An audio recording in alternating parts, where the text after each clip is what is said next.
Greetings, everyone. We're studying another virtue today, and that's the virtue of magnanimity. Not easy to say 3 times really fast because there's a lot of syllables, and it's not a word that we hear too often, but I hope that's going to change. This is a virtue that I hope you'll fall in love with, the virtue of magnanimity. We're talking about magnanimous souls. We may have heard of magnanimity from Greek philosophy, associated a lot with Aristotle, but we know it better from its Latin root, magna, meaning great, and anima, meaning soul. So it's really greatness of soul, greatness of spirit, greatness of heart. That's the basic meaning. What is a magnanimous person? Someone who refuses to be petty and always seeks to have a broader vision. It's a person who is willing to face danger for a noble cause, and they face that danger with tranquility and with steadfastness. A person who is forgiving and forbearing and can overlook the faults of others. A person who, if somebody has done something wrong, they don't accept the wrongdoing, they don't condone it, they don't agree with it, but they seek to understand why the person has done what they've done, to learn from it. It raises a person above revenge and instead seeks pleasure in performing benevolent acts for the benefit of all. A magnanimous person disdains injustice, and in fact, meanness or injustice prompts them to make sacrificial efforts, to give of their time and their energy to right the wrong. Think Nelson Mandela. I think of his imprisonment and how at one point he was offered freedom if he agreed to stop being an activist. And he refused. And he knew that being in prison, he could still be a free man in his own heart and in his own mind. Whereas if he compromised, he would never be free. He had that greatness of spirit that allowed him to do that. Think Mother Teresa, who dedicated herself to the service of the poor, the poorest of the poor, and who never did it for recognition, but out of genuine love for these souls.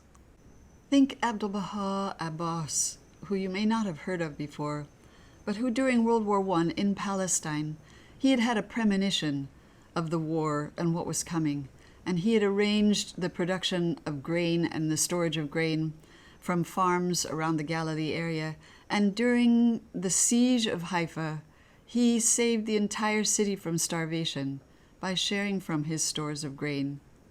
He was knighted for that by the British, and for the knighthood ceremony, they sent a fancy car to collect him, but he, with his typical humility, chose instead to travel as he always did, on the back of a donkey, and arrived for the ceremony. He never used the title Sir Abdu'l-Baha Abbas. He was a definite example of a magnanimous spirit. Think also Abraham Lincoln, who had this nasty political rival who was malicious and always tried to undermine everything that he did, and who at one point was said to have said something to the effect that he'd rather eat nails than appoint that person to a high position, but that when the time came, he appointed that man to the high position because it was the right thing to do and he was the right man for the job. There's a really human example, nevertheless a magnanimous one. Think the King of Denmark during World War II. When the Nazis occupied Denmark, and they decreed that Jews would have to sew a yellow star on their clothes so that they could be easily identified, the King of Denmark, who was not a Jew, sewed a yellow star on his own clothing and urged his countrymen to do the same, and in that way was able to protect many of the Jews in his country. These are all really fantastic examples of magnanimity. But we also can be magnanimous. We may not be as great as the people that I've mentioned or as far-reaching, but in our own way, we also need to practice magnanimity. And we do that, one profound way that we do that is by not gossiping, not backbiting. After all, when you think about it, backbiting, gossiping, is really the assassination of someone's character. So that is definitely a simple but a very deep way of practicing magnanimity. We practice it by being forgiving, by being forbearing of the weaknesses of others, by seeking to understand why people do the things they do, and still remaining loving towards them, because all of us are created by God. All of us deserve the respect that comes from that simple fact. We are all His creatures on this planet. We also do it by not being concerned with small matters, but keeping our vision broad and thinking of the betterment of all at all times, by being courageous in the face of injustice, by willing to make sacrifices to improve the lives of others, and to do it not for recognition or fame or wealth, but out of genuine concern for others. These are all ways that we can also practice being magnanimous.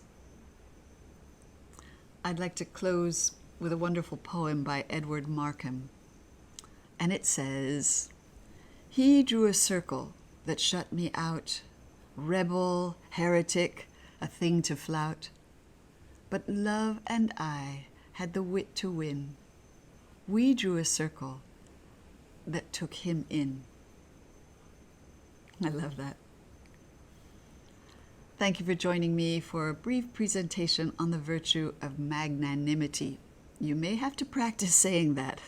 Magnanimous, magnanimity, being of great mind and heart. Thank you for watching the video. If you enjoyed it, and if you feel, as I do, that education for virtue is vital in the building of a more just and equitable world, then I'd like to invite you to visit my Patreon page and consider becoming a patron. It would be a way that you could also support the work that I'm doing. Your contribution would enable me to take the time that is required to make these videos. And I have lots of dreams for future ones. I welcome you to subscribe to my channel and to hit the like button and the bell and to visit the Patreon page. Thank you so much.